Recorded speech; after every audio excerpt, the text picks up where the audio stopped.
নমস্কার বন্ধুরা, আজকে একটা কুমড়ো ফুলের দেখেই বুঝতে পারছেন কুমড়ো ফুলের কোনো রেসিপি, কিন্তু এটা হলো একদম পুরনো দিনের রান্না এবং ঢাকার রান্না। কেন আমার মা কাকিমাদের জেঠিমাদের করতে দেখেছি, ঠাকুমাকেও করতে দেখেছি। কিচ্ছু করবেন না, খুব সিম্পল। কুমড়ো ফুলটা নেবেন, এরকম থাকে, এটাকে খুলে নেবেন, নিয়ে কিছু কাঁচা চিংড়ি মাছ এর মধ্যে দিয়ে দেবেন। এটা ভাজার দরকার নেই, কাঁচা চিংড়ি মাছ। আপনারা চাইলে পেঁয়াজ কুচি বা অন্য কিছু দিতে পারেন।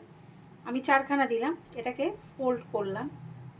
এবার কি করছি, এই বেসনের মধ্যে আমি ধনেপাতা, কাঁচা লঙ্কা, নুন মিশিয়ে রেখেছি, ঠিক আছে।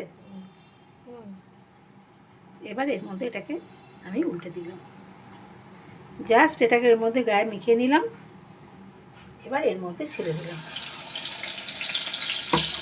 এত অপূর্ব লাগে খেতে, আপনারা ভাবতে পারবেন না। ভীষণই টেস্টি লাগে, মানে একদম অন্যরকম একটা টেস্ট লাগে। আরেকটা করছি আমি, সম্পূর্ণ এটা ওপার বাংলার রান্না, ঢাকার রান্না, প্রসিদ্ধ রান্না। এই রান্নাগুলো না হারিয়ে গেছে এখন। এই যে কিচ্ছু খাটনি নেই, খাটনি খুব কম। হ্যাঁ, কুমড়ো পাতার ফুলগুলো পাওয়া, কুমড়ো ফুল পাওয়া একটু টাফ আজকাল, কিন্তু পেলে এইভাবে করবেন। কোনো এটা কিন্তু স্লোতে করবেন না, আপনাদের সামনে আমি এটা বাড়িয়ে দিচ্ছি। এই যে এরই মধ্যে চিংড়ি মাছটা হয়ে যাবে। কাঁচা লঙ্কা, ধনেপাতা দিয়েছি। আপনাদের ইচ্ছে হলে এই বেসনটার মধ্যে কিছু কুচনো পেঁয়াজ দিয়ে দিতে পারেন, অথবা যখন ওই ফুলটার মধ্যে আপনারা চিংড়ি মাছ দিচ্ছেন তার মধ্যেও কুচনো পেঁয়াজ দিয়ে দিতে পারেন। কোনো বেশি মশলা টশলা দেওয়ার কোনো ব্যাপার নেই, কিচ্ছু একগাদা কিচ্ছু করবেন না, তাহলে রান্নার স্বাদটাই বদলে যায়। যতই রান্না দেখুক না কেন, দেখুন আপনারা একগাদা মশলা দিলে কিন্তু রান্নার স্বাদ বদলে যায়।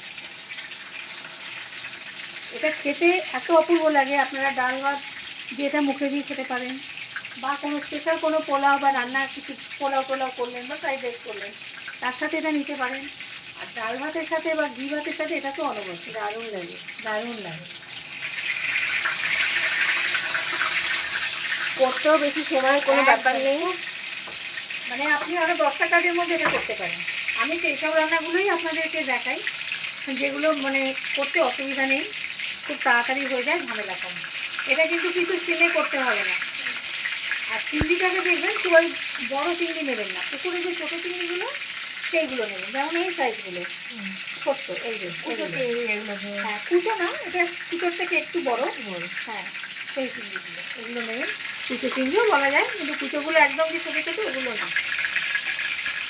আপনারা যেরকম পাবেন, যেরকম ভালো লাগবে তার মধ্যেই করতে পারেন। তো এটা ছিল আজকে আমার রেসিপি। আমার এদিকে ভাজা হচ্ছে, এর আগেও 3খানা হয়ে গেছে।